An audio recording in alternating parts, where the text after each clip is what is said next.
Aloha Aina, ano ai, Melina Kako. Welcome to Free Hawaii News, brought to you by the Koani Foundation, presenting Hawaiian perspectives on a broad range of topics and issues affecting the Hawaiian Islands, the Pacific, and the world.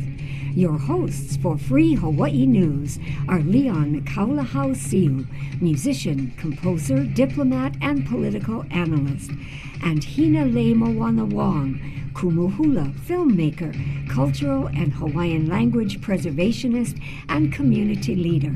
And now, Free Hawaii News. A oia ano ai ke aloha ia kākou a pauloa e nā ko aloha aina. Mai Hawaii I moko ke awe a hiki loa ke o ne nani o ni I hau ano ai ke aloha ia kākou a pau. Aloha. Wau no ke ia o Hina Le Moana. And my name is Leon Kaulahau Siu. And we're really pleased to invite you and to have you here joining us for this new edition of Free Hawaii News. Ele iho I elili ula nie ele iho I elili ula nie Hano ia makala elua o se pate mapa makaiki umi kumawalu kana kolu kumawalu Lydia Lili'u Loloku Walania Vevehi Kamakaeha. Queen Lili'uokalani was born into a royal family and raised in a well-educated atmosphere. As a young girl, she was one of 14 children of high-ranking chiefs chosen to attend Oahu's first school called the Chiefs Children's School, which later became Royal School that still remains today. She was selected as one to be groomed and prepared to be ruler. Being fluent in Hawaiian and English, the Queen became a poet and composer, producing more than 150 songs over the course of her lifetime.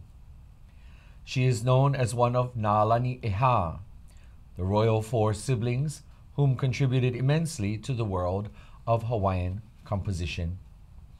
Lili'uokalani ascended the throne and became queen in 1891, following the death of her brother, King David Kalakaua. As queen, she tried to implement a new constitution that would restore the powers lost from the monarchy when the late king was forced, at bayonet point, to relinquish said powers to foreign businessmen. It is known as the Bayonet Constitution. Her efforts would eventually lead to the kingdom's unlawful overthrow on January 17, 1893, and the Queen's imprisonment in her own room of Iolani Palace for nearly 8 months. Queen Lili'uokalani lived out the rest of her days at her home at Washington Place, passing away on November 11, 1917, at the age of 79.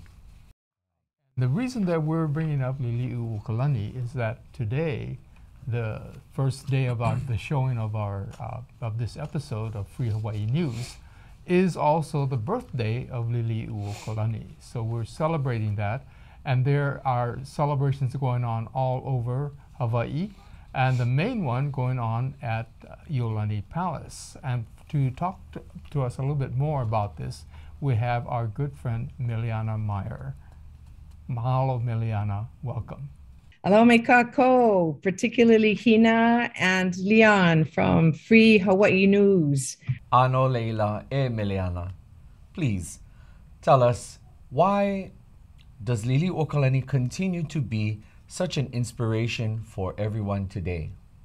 Justice still needs to be served. So this question of why does Lili'uokalani inspire us today? Because her work is undone, or not undone, but not completed. And when I think about why she's such an inspiration for us today, it's because she continues to show us how to have courage in the face of insurmountable odds. And I feel obviously this is a little bit of the David Goliath scenario always, given the military's presence here and occupation of Hawaii. But I believe, as she did, that love and our aloha and holding truth as a reflection of what really is pono here will ultimately prevail. I really believe that. Otherwise, I certainly wouldn't be continuing the work I do. But she continually inspires me because of all of the work she did throughout her life. So I'm just continuing that legacy through my family work as well. Can you tell us a little bit more about the work and the research that you've done regarding the life of Liliuokalani? Some of the research and work I've done on Liliu recently and about her life in terms of reading everything that's been published by David Forbes, everything that's come out, her music, everything about her life. I mean, almost everything. And what I've found is that the more I read, the more confirmed or affirmed I am that she followed all protocols and avenues towards our the return of our kingdom. But again, insurmountable odds, and as one person in the universe, we all know how difficult that is. And you know, as we feel now today, our research is telling us that there were so many who were standing by, willing to be helpful. But in that consequence of time and period of time, very few people had the access that we have now. And to me, that really makes a difference because we've got all sorts of ways for us as a community to do collective work, whereas she did not have that kind of access. So the fact that she accomplished everything that she did is nothing short of miraculous, given the time that she was in. And, you know, I think about her so often, I mean, almost daily in terms of her life, and feel very compelled always to just say, hey, you want to look at a leader, a world leader of peace, social justice person, you need not look further than Liliuokalani. And everything that she did for her people, whether it's starting a bank, savings bank, or whether it's taking care of indigent and orphan children that she has continued in her legacy with Liliuokalani Trust, whether it is during her lifetime, all of the various and sundry groups that she identified with and cared for. What are the current projects that you might be doing to honor Liliu and to educate others about why she is such a remarkable and inspirational woman, not only of her time, but of our people today?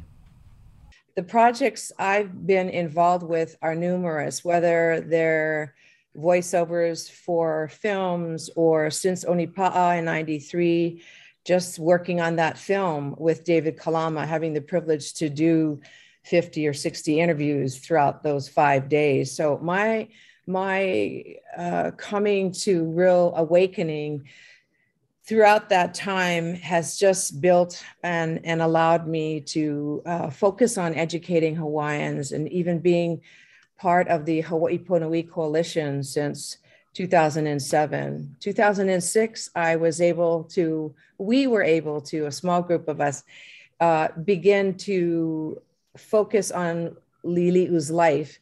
And that's the first time in 2006 that we established her birthday. If there is one takeaway from the life of Liliuokalani for our people to know about, what would that be? When you think about the takeaway in terms of Liliu not only being a remarkable woman, but the culture being remarkable, we all have to take that position and affirm what we're doing as Kuleana for the greater good. I feel that if people really understood their purpose, they would understand their Kuleana as well, to the larger whole, as well as for them committing to Hawaii. Hawaii as home, Hawaii as a nation, Hawaii as a leader in the world for social justice. No laila mahalo anu ia oe Emiliana no ke kaana ana mai I ko mau manao E piliana no yamo iwahine lili o kalani. Our next topic is a very hot one. It has to do with Red Hill. Red Hill, where there is a storage facility that the Navy has had there for 80 years. And there's the controversy, of course, over the spillage from that facility into the water of, into the aquifer of Oahu. And so this continues to be a very hot topic. And so we have some friends here who are going to be talking about it. But before that, wanted to ask Hina, we know that you are a hakumele and that you've actually written something, composed something for this. Mahalo, Leon. Sure. Yes, I composed it, and in fact, I shared it with our friends that will be speaking with us today. And just to share a bit about it with you all, it says, "Life be unto the waters that lie beneath our land, the water that belongs to the realm of Kanaloa. Life be unto the waters of this land, our land, and life be unto all, for all of our people as well." And this is that short mele. Ola I kawai o Kanaloa e ola.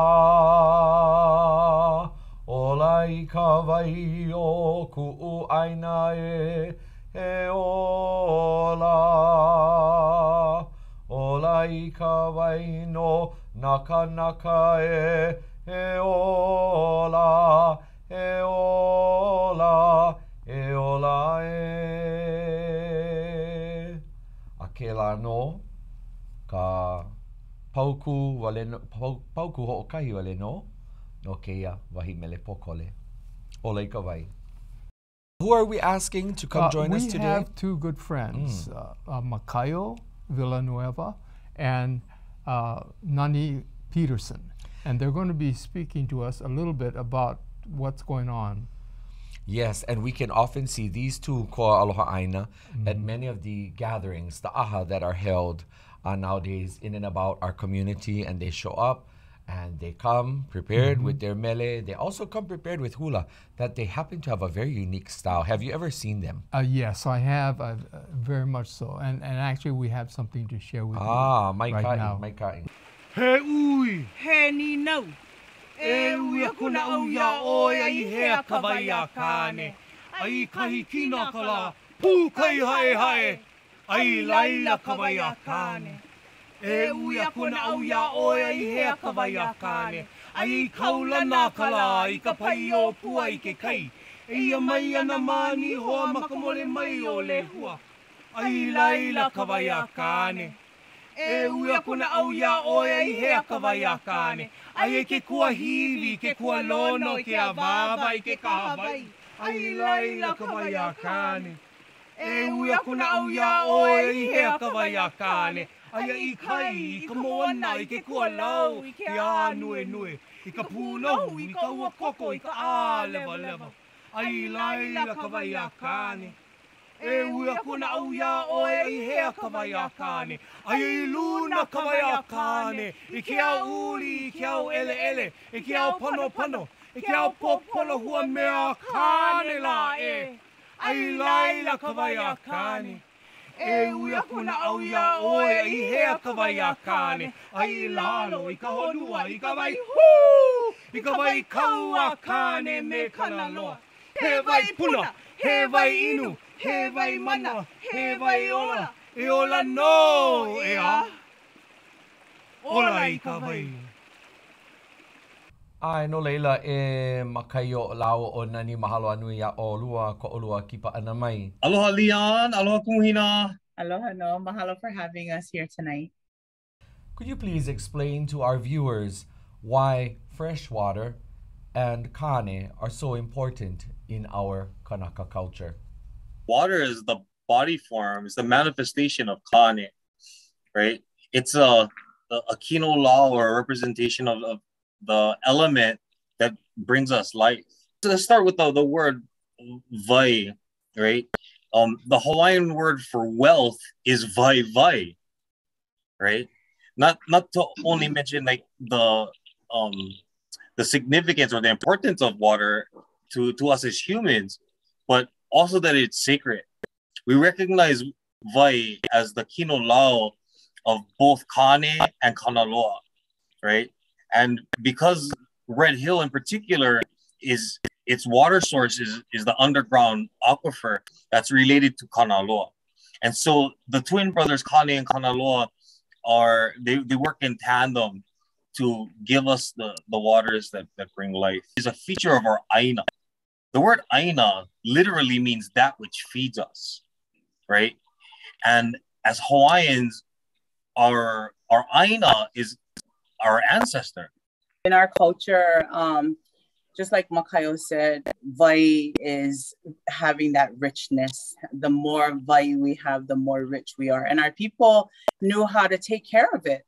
Our people knew what the importance of it was and is, for not just the people itself, but for the Aina itself. This should be a no-brainer, and that is, why do you think the U.S. Navy is trying to cover up and deny the truth about what happened at Red Hill? Or why are they trying to delay their response to this crisis?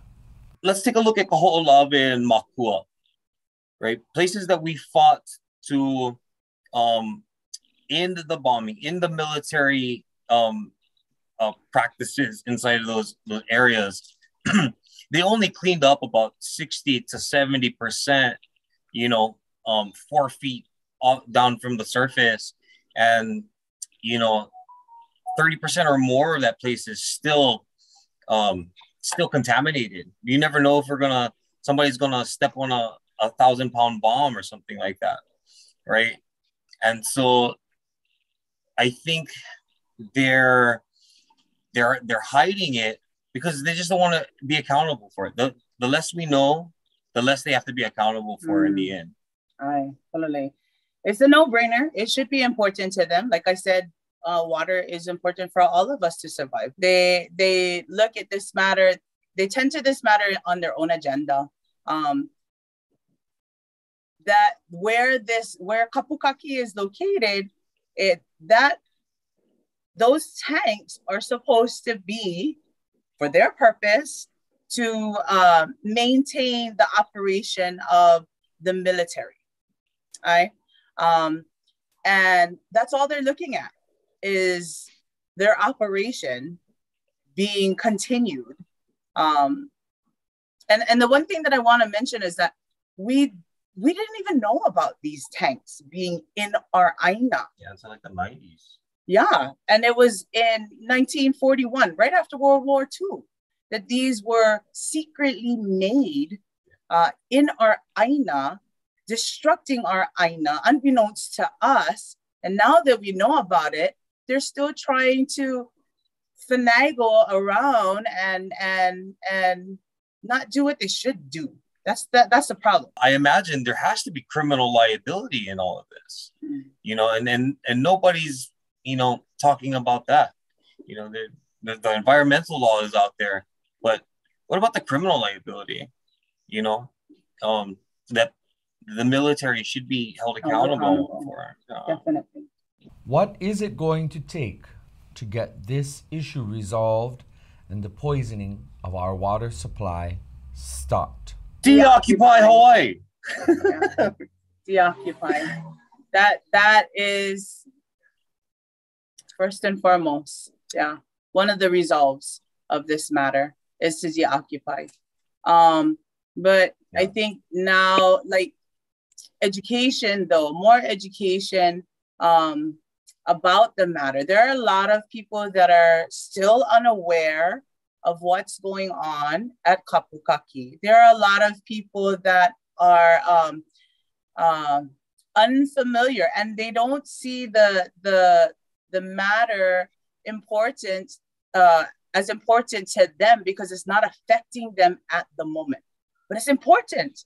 Board of Water Supply is already asking us to conserve water. Yeah.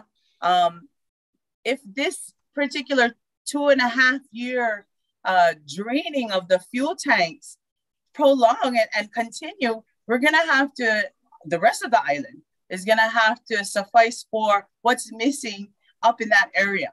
You know, so it's a matter for all of us right now. Yeah, remember, these tanks have been leaking 5,000 gallons every year since the 50s, just after World War II, right? And that's not to mention all of the other leaks. So that they've hidden, or unaccounted for, right? Right.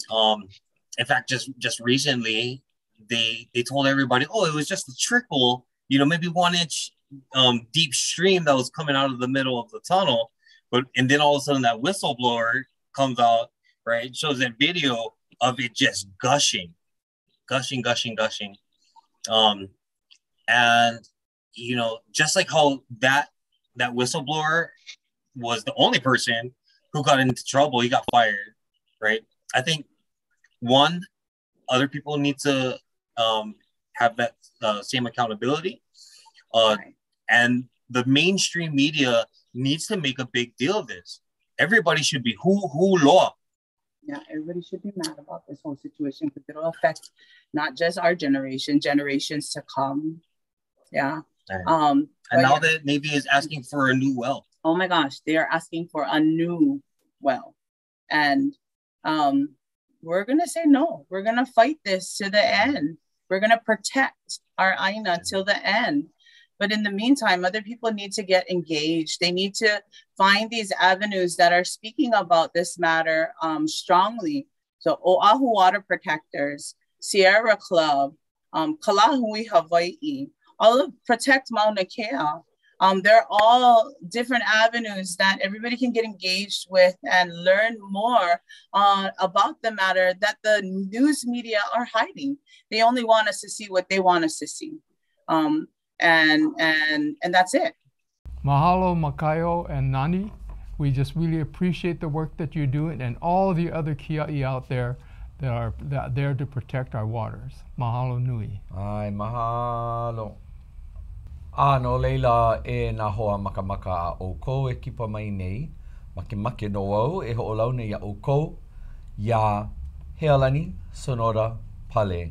She is not just another Oahu water protector. She is a true koa aloha aina and a dear friend. Aloha mai ka aua e Healani. Aloha Leon, aloha hina.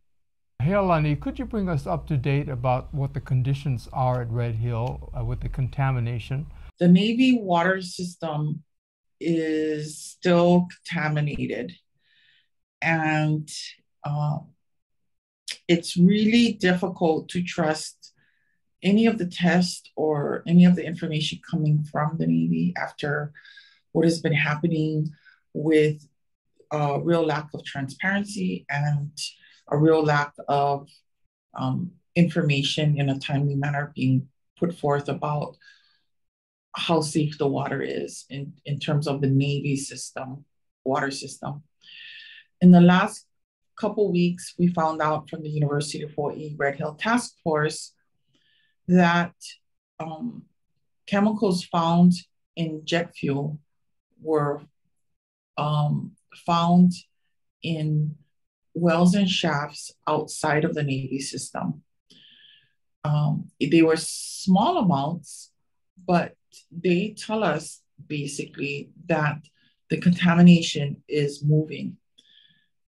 The plume that was created in November and over time with all of the leaks that have happened in these, from all of the leaks that came out from these 80-year-old tanks, they've created a plume in our aquifer that is migrating and moving. I've also heard that there's more than one plume. So right now with the water system, the Navy is only pumping from one shaft, and that's the Waiawa shaft. They want Aiea Halawa shaft to open up. And that's in the discussions right now as a backup plan for their water source and to help them to get into compliance, because what's happening is they're over pumping most recently by 3 million gallons a day from the one Waiawa shaft, which also provides water to pretty much most of Honolulu proper. It provides a percentage of the water for about 400,000 residents in Honolulu. What is the severity level? How bad is the current level of contamination at Red Hill or any of the other sites impacted? There are forever chemicals. These are cancer-causing chemicals. PBH, I believe, is one of them. And they are very difficult to remove from the water.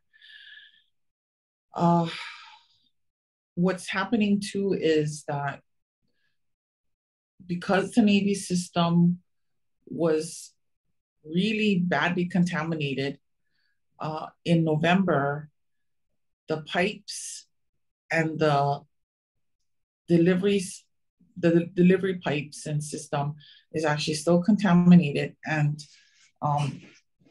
they're saying that the water is safe, but there are still chemicals there. What has happened with, and this kind of gives you an idea of how the state plays a bad role in this whole situation. The Department of Health, a couple years, I think was it last year or a couple years ago, raised the acceptable amounts of chemicals that would be allowed in our drinking water. And so it's not even under EPA standards. It doesn't even fit within those standards. Like, it's substandard water. It's water that's contaminated, that's not fit to drink.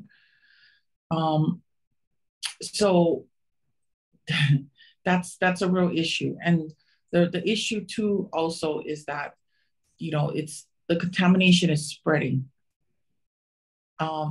It's really difficult to trace where the contamination is going because no one really knows how the water moves in the aquifer. Why would the U.S. Navy say the water is safe when it actually is not? They have not been forthcoming with information and actually told residents that were drinking the contaminated water that could actually see the oil sheen in the water, that the water was safe to drink. They are concerned about their own water supply and their drinking water supply right now. And that seems really obvious when you go to these CWRM meetings and where the Department of Health is there as well, and the Navy is there. They cannot function without clean drinking water. And so what they're doing is they're trying to cover it up. They're trying to hide what was done, and they're dragging their feet on cleaning up this whole situation and defueling those tanks. So even though the Department of Defense has come out and said, you need to defuel those tanks, they're now, they don't even have a plan yet. Let's just put it that way. The last plan that they submitted to defuel the tanks was actually rejected. And so where we are now is we're still waiting for them to come up with a plan. And we're 8 months, it's been 8 months since 93,000 people were poisoned by the Navy, and these families were hospitalized. These individuals were hospitalized. They were displaced. And many of the families are still dealing with the consequences of being poisoned. They're detoxing their bodies. And their children have now diseases and illnesses that cannot be cured. Mahalo, Healani, for sharing with us about Red Hill and the water contamination there. We really appreciate the work that you and all the other Kia'i are doing. Mahalo. Oia no mahalo anu ia oi e Healani no ko ho'okupa'a no ke aloha aina. Mahalo. A oia e ke anaina a kako e kipa mai nei, wahiki mai no ho'i kako no ke ia wahi update. Himanao from our very own Leon Siu. Leon, tell us, what are any updates that have come to us from the United Nations? Well, quite a bit, actually. I'm very excited because recently we have had a number of breakthroughs at various committees or various parts of the United Nations. So a year ago, there was a resolution that was passed by the Human Rights Council called Resolution 48/7. And that resolution, it talks about or actually brings attention to the negative legacy of colonialism for the enjoyment of self-determination, the negative legacy of colonialism on self-determination. Now, what does that mean? It means that they want to look and see what are the remaining vestiges of colonialism that are still affecting our people today. And actually, this is something that has been long in the making, in that colonialism is still active and alive throughout the world today. It's just taken on some different forms, and it's taken on some different players. Different people are now colonializing different countries are colonializing other countries. So this is a very important activity by the UN, which they have pretty much neglected to do over the last 30 years.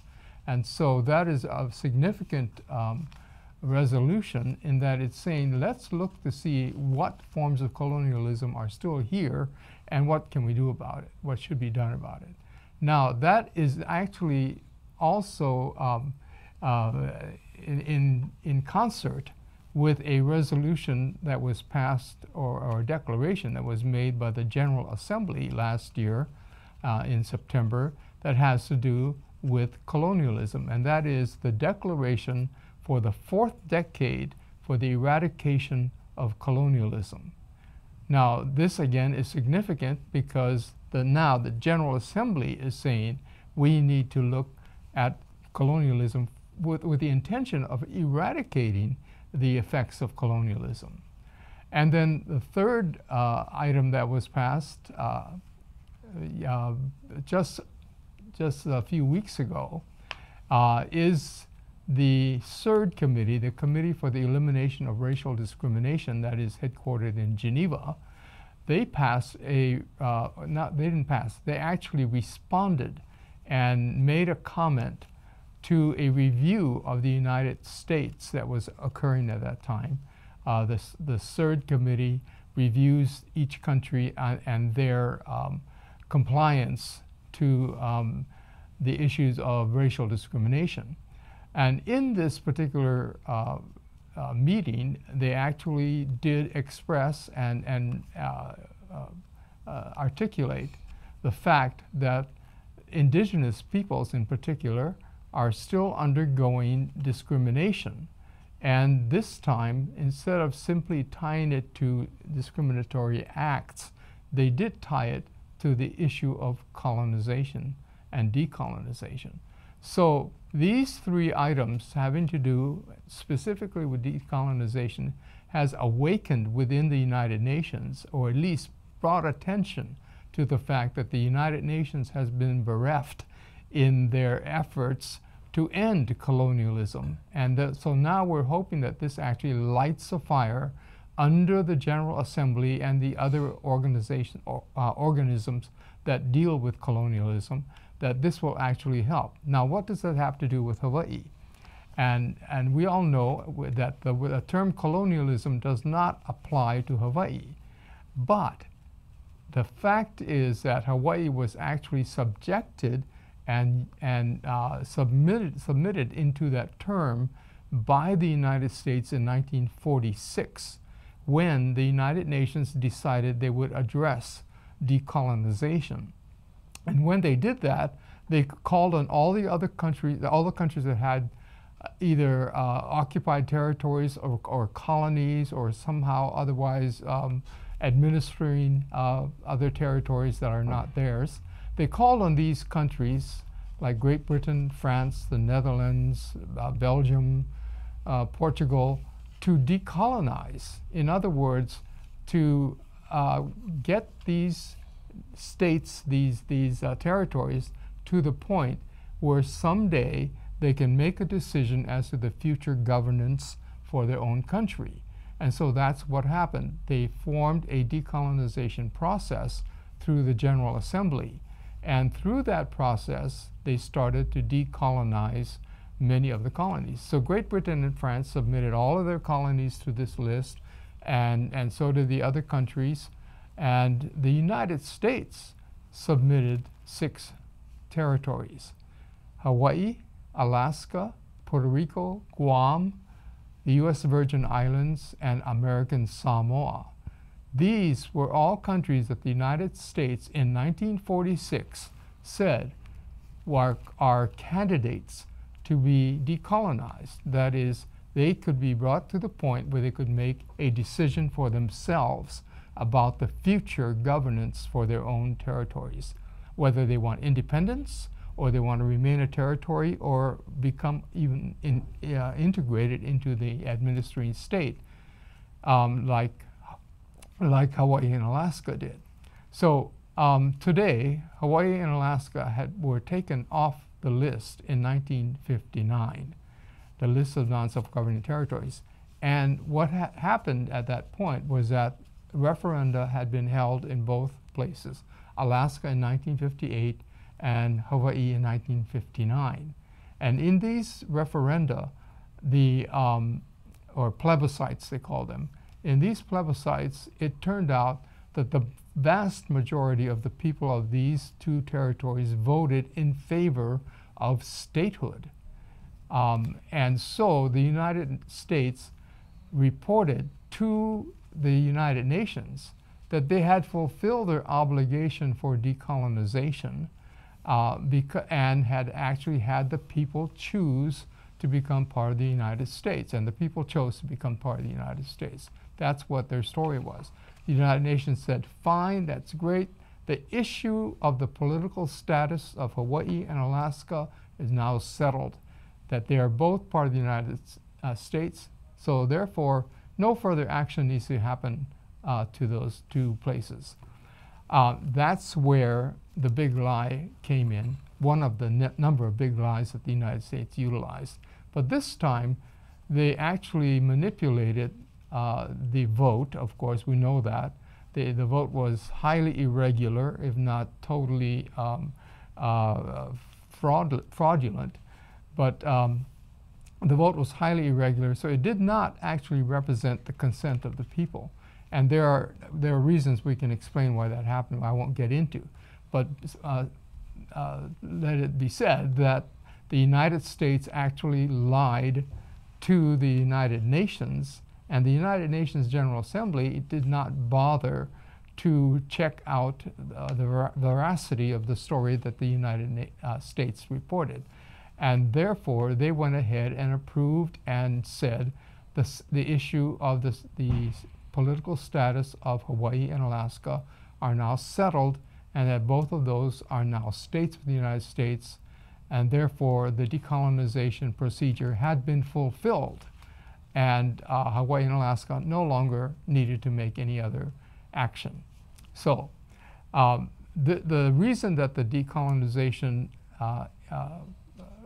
activity by the 3 organizations, the 3 parts of the United Nations, the General Assembly, the CERD, and the Human Rights Council, the reason that's important is because it's bringing up the legacy, the vestiges of colonialism. And one of the vestiges of colonialism in our case was that the decolonization process was used by the United States to actually fool the United Nations into thinking that we had been decolonized. So if we want to reopen the door regarding the question of decolonizations, these 3 actions by these 3 organizations, including the General Assembly of the United Nations, actually give us now the wherewithal to bring our issue before the United Nations that the political status of Hawaii has not been settled, and that it is still an open question, And this is why this is so significant to us. The door is now open for us to bring this question up to the United Nations General Assembly to point out that they made an error. It wasn't their fault, but they made an error, but they have to fix it now. And that's a requirement of the General Assembly, its own regulations that say they have to fix whatever mistakes that they make if it can be fixed. So that's my report right now. It's a very exciting time, and it looks like we're going to be able to proceed to fix the problem that occurred to us by the United Nations. And once the United Nations starts to pay attention to this, it will open up the doors for us to pursue the independence for the Hawaiian Islands. I find it so very completely disturbing at not only how pervasive colonialism has been and continues to be upon Hawaii and our people, but I really don't think that our people out there understand the vast and reaching nuances that plague our situation. Colonialism from the political state of our existence and continuing to be a part of the Union, but also colonialism and its impact upon how we think, how we see, and how we feel. Exactly. And again, I call to each and every one out there, especially to our fellow Kanaka. It's including but not limited to, but especially to all of you Kanaka. Hawaii is our mainland. If one can understand this simple statement that Hawaii is our mainland, and when we refer to Hawaii as our mainland, we are actually able to start processing internally. If one feels conflict with saying that, it's just like saying, I am not American. We are not American. Thanks to our late and beloved Dr. Haunani-Ke Trask. When we say these things, it requires us to not only hear ourselves, but it requires us to vocalize it. And ika olelo no keola, ika olelo no kamake. In the word there is life, and in the word there is death. And we say, Hawaii is our mainland, we honor it. But again, that speaks to just how much our people cannot and sometimes will not see ourselves outside of the context of being American. That is one of the most daunting tasks in terms of educating our community and our people to see this. And that is one of the main issue when the United Nations declares the decade for the eradication of colonialism. You know, we're not talking only about political borders and things like that. We're talking really about the vestiges of colonialism, the mindset, that colonialism is really deep set within cultures. You know, it's basically a colonial culture that overruns another people, and that culture is superimposed upon the people themselves, to the point where a lot of times the people are confused as to who they really are, as we were at one point, you know, because we all thought we were Americans. When Haunani-Ke Trask said that on January 17th, 1993 at Iolani Palace, it was shocking to a lot of people. Even people who consider themselves Hawaiians and they're part of the Hawaiian sovereignty movement, so to speak, they'd never been confronted with the idea that they're not Americans, they're Hawaiians. You know, and so that was a turning point, or that kind of thing was a turning point where we challenge the colonialized mindset that had been imposed in our amongst us. And of course, this is worldwide. You know, the British and the French and the others have also imposed their own colonialism upon other places. And that is being fought all the time today. Fortunately, it's being identified as something that needs to be addressed and needs to be changed. And so this is why, again, these three actions by the United Nations actually means that we're bringing this about to the point where we can actually start to address the reality of the effects, the negative effects of colonialism on peoples all around the world. Aye. And for us here in Hawaii, just to kickstart us off to doing this, we have to be able to ask ourselves these very pertinent, relevant questions. Who am I? I'm Kanaka. I'm Hawaiian. And how do I feel about being Hawaiian? I'm proud to be Hawaiian. I'm ha'aheo no au o ka ukulana he Kanaka. O he Kanaka Hawaii. When we are able to say these things, we have to actually insist on some level of stringency and consistency, that which we do, that which we say, how we synthesize and interpret the world, and also see it with regards to us. And so that will require our people to reckon with their emotions and their feelings and think. And one last thing before I stop. I made 50 years old now, and I remember being told clearly by my parents and grandparents to go to school. And often what I found is that some of the greatest criticisms have come from my parents' and grandparents' generation in terms of how my generation and others after me think and see the world. Not everyone has a chance to be as forward and proactive as you've been all these years. But, you know, it's sometimes the worst feeling to be challenged in how we actually see ourselves. And so many of us went to school and we're empowered to know and understand what we know, but yet in the same breath, people could expect us to continue to act and feel the same way about information that now we have a new perspective on. You know, when you really learn the truths about Hawaii, how could we sit by and not act according to the knowledge that we have gained? Right. How could we? Right. And that action actually starts with ourselves individually. You know, we don't necessarily have to immediately go out and pick up signs and stand in a line or confront, you know, the aggressor. What we can do is to start to our mindset. We begin to think like Hawaiians, think like who we really are. And so, you know, this is really important. So, you know, again, we mentioned the word mainland. You know, as simple a thing as that, just catching ourselves, actually helps us to readjust our mindset so that we start to catch other things.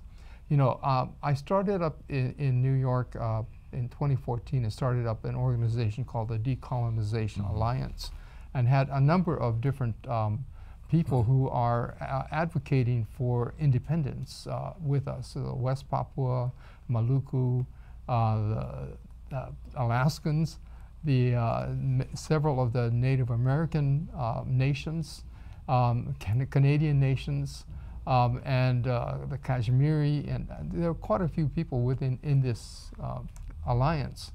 And the whole idea was to bring attention to the fact that the United Nations had been negligent in paying attention to the aspirations for independence.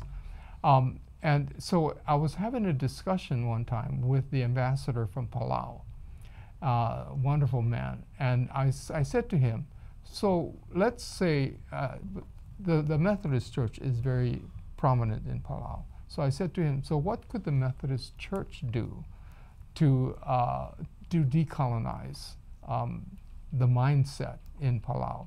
And he immediately said to me, breastfeeding. I said, breastfeeding? What do you mean, breastfeeding? He's actually a pediatrician, and he said, you know, the tremendous amount of damage that has been done to our people by the fact that our women started to believe the colonial narrative that formula is much better for your baby. So they stopped breastfeeding.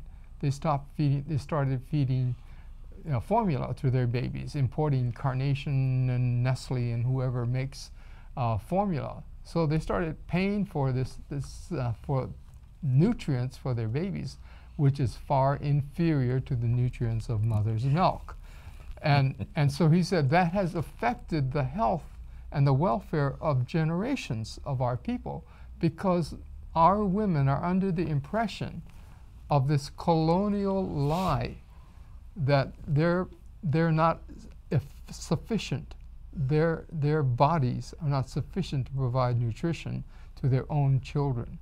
I mean, that's a really terrible lie. Yes. And that's really a pervasive lie. Like, we can't provide for ourselves. We're too stupid. We're too dumb. We're too backwards, and these types of things. And that is the lie of colonialism. Last month, 4 public hearings were held on Hawaii Island by the U.S. National Science Foundation to get input from the local Hawaii Island communities about building the 30-meter telescope atop Mauna Kea. One of the standout testimonies was given by Hawaii Island Office of Hawaiian Affairs trustee Mililani Trask, who is here to give us an update on what impact the mana'o, or input of the local communities, had for the National Science Foundation. Aloha aina e ke koa aloha aina, aloha mai, Mililani Trask. Aloha Hina, aloha Leon, good to see you. Mililani, could you tell us why, after all of the ku'e actions and the messages that we have sent to the TMT and the powers that be, that the Science Foundation, the National Science Foundation, is now considering providing the funding for this TMT? It's not that we're speaking a different language. It's that the processes being utilized for the development of native sacred landscapes are being ignored because of systemic racism. The National Science Foundation does not acknowledge what is sacred to Hawaiian people or other native peoples. They don't bother to look at the cultural significance. Rather, they place their commercial science interests first, and the answer is that they're seeking the funding, and they have made hundreds of millions. So when we put the issue on the board, we're not at all looking at the same issue. They're looking at accessing native and public lands without paying rent so they can maximize profit for commercial science. And we are not. We are looking to protect the sacred place. What impact do you think all of the recent testimony will have on the National Science Foundation? I'm hoping that they will hear what we are saying. I think that the testimony taken together was not only very significant, but really stressed that we really have had it. We really are not going to concede further. And this was the message that they got clearly in Hilo, in Na'alehu, Kona, and Waimea. Our people have grown. We have risen. We have become even more educated in the 21st century. And we are well aware of not only our culture, our language, but our history. And this drives us and this uplifts us. What then would you say is the overriding lesson to everyone, to our people, Kanaka, and to other Kama'aina and even Malihini as well? It's a lesson that we have all learned. And in my testimony, I admitted that it was in part my own fault as well, because we took their word, we trusted them. And time after time, they demonstrated to us that they were liars, that they were not going to protect the sacred earth.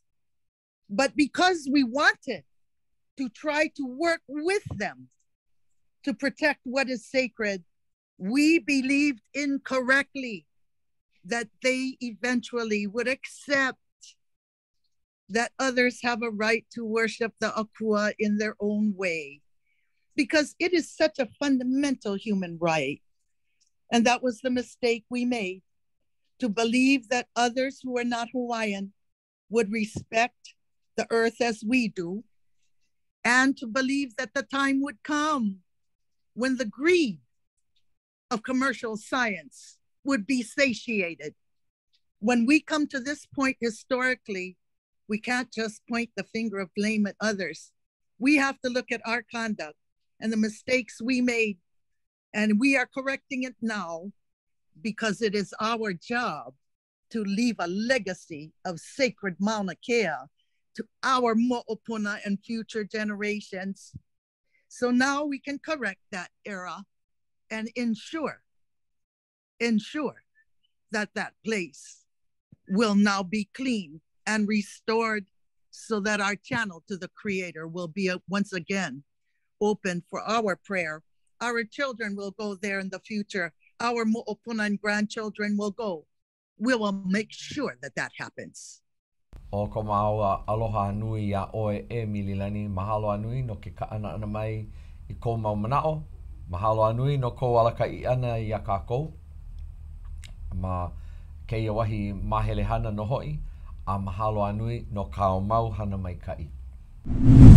Mahalo again for joining us for this edition of Free Hawaii News. It's been our pleasure to be speaking with you, and we hope that you have enjoyed it as well. A o ko mako mana o lana hoi ke ia, o ko wanenene o mai no o ko I ke ia wahi polokalamu nei. Ano laila, a hui ho kako I ko a kupono, a hui ho, aloha. Aloha.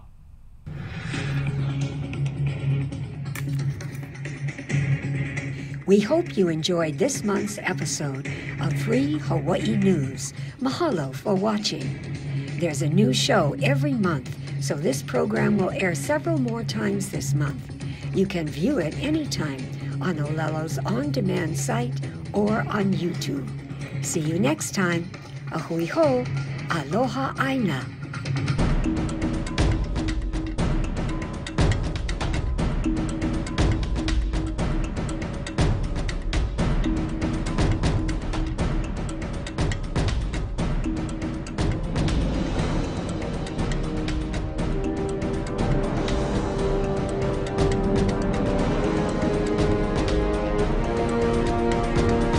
Free Hawaii Broadcasting Network.